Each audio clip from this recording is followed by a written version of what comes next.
आज मैं प्रमोदी शर्मा अभिषेक कॉलेज से मैं आज आपको हिंदी सब्जेक्ट आपको कितना पढ़ाऊंगी। मैं आज शब्द विचार मैं आज आपको पढ़ाऊंगी शब्द विचार। शब्द क्या होता है? शब्द वर्णों के सार्थक समूह को हम क्या कहते हैं? शब्द। जब एक या दो शब्द जब अपने एक या एक से अधिक वर्ण मिलकर एक सार्थक ध्वनि के द्वारा समूह बनता है उसको हम शब्द कहते हैं। यानी कि शब्द विचार में शब्द क्या है? जब एक या एक से अधिक ध्वनि समूह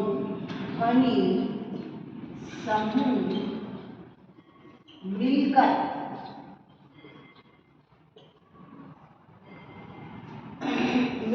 शब्द की रचना करता है। शब्द की रचना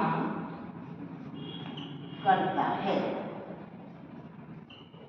यानी कि आप समझे होंगे कि जब एक या एक से अधिक ध्वनि यानी कि वर्ण जब मिल जाते हैं, वर्णों का जो सार्थक समूह होता है जिसे हम ध्वनि कहते हैं, तो वो समूह मिलकर शब्द की रचना करता है। अब सबसे बड़ी बात, ये समूह जो है आपका सार्थक होना चाहिए।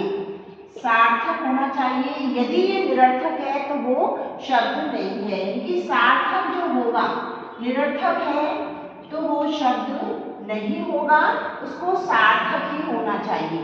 सार्थक का मतलब है जैसे पल, छिन, कल, इस तरह के शब्द। दो वर्ण मिल गए और दो वर्णों के मिलने से शब्द की रचना हो गई और शब्दों से ही वाक्य की रचना होती है और वाक्यों से ही भाषा की रचना होती है। यानी कि अब आपकी समझ में आया शब्द किसे कहते हैं? दो वर्णों के मिलने से जब किसी भी सार्थक ध्वनि समूह की रचना होती है तो उसे हम शब्द कहते हैं। अब शब्द के भी कई उत्पत्ति के आधार पर होता है, रचना के आधार पर होता है। तो आज हम पढ़ेंगे रचना के आधार पर शब्दों के प्रकार।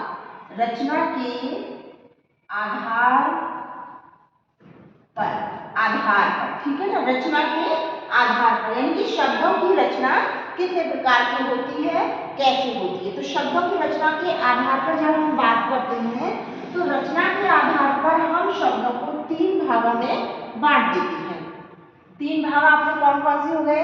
पहला रूढ़ हो जाता है, दूसरा यौगिक हो जाता है और तीसरा यौगिक रूढ़ हो जाता है। यानी कि जब हम तीन की बात करते हैं, पहला हमारा हो जाता है रूढ़, यानी कि पहला उत्पत्ति के उसके रचना के आधार पर जब हम शब्दों की रचना करते हैं तो पहला हो जाता है हमारा रूढ़।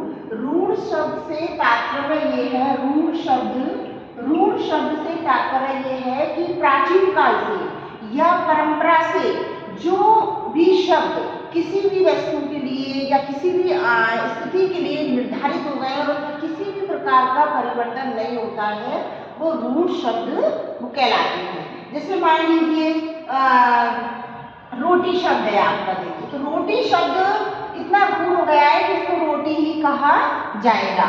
या कोई और भी शब्द है जो उस शब्द से पूरी तरह से रूढ़ हो चुका है, यानी कि उस शब्द के निर्धारित हो चुका है और जब हम कभी भी उस शब्द का नाम लेते हैं तो हमारे मस्तिष्क में उसका बिंब बनता है। इसका मतलब ये उसके लिए रूढ़ हो चुका है। दूसरा है अपना यौगिक शब्द। दूसरा हमारा है यौगिक शब्द।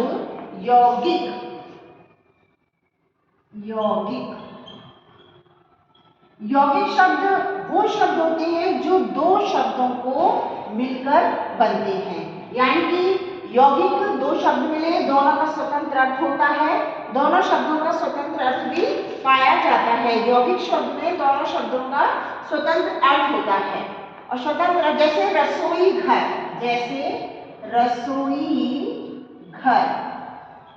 घर शब्द है, ये यौगिक शब्द है क्योंकि इसमें एक है रसोई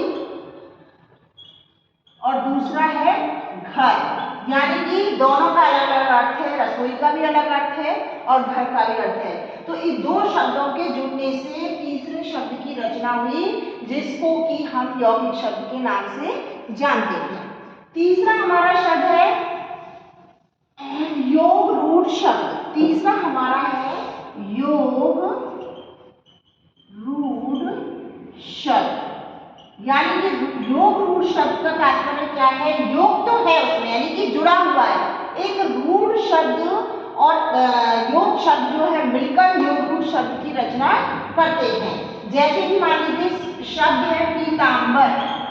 पीतांबर यानी कि पी प्लस अंबर, ये दो शब्दों से मिलकर बना और योग रूढ़ हो गया। यानी कि इसका अपना एक तीसरा अर्थ भी निकलता है, जो कि हम कहते हैं विष्णु भगवान के लिए। तीसरा अर्थ इसका निकलता है विष्णु, यानी कि ये योग, जब भी हम पीतांबर की बात करेंगे तो वो विष्णु भगवान के लिए योग रूढ़ हो चुका है। पीतांबर शब्द जैसे ही हमने बोला, हमारे मस्तिष्क में पीले वस्त्रों को धारण करने वाला यानी कि विष्णु भगवान का बिंब हमारे मस्तिष्क में बन जाता है। जैसे हम एक और शब्द लेते हैं दशानन। दशानन यानी कि दश है जिसके आनंद। अब ये भी योग रूढ़ शब्द है। जब हम दशानन शब्द की बात करते हैं तो तुरंत हमारे मस्तिष्क में रावण का बिंब उपस्थित हो जाता है। इस प्रकार से हम देखते हैं बच्चों कि शब्द चर की जब हम बात करते हैं कि वर्णों के सार्थक शब्द समूह को ही जो ध्वनि होती है उसको हम शब्द कहते हैं। शब्दों से वाक्य का निर्माण होता है, वाक्य से भाषा का निर्माण होता है और जब रचना के आधार पर, उत्पत्ति के आधार पर शब्दों के कई भेद होते हैं। आज हम रचना की बात कर रहे थे तो उसमें तीन प्रकार के हमारे शब्द होते हैं, रूढ़ शब्द, यौगिक शब्द और योग।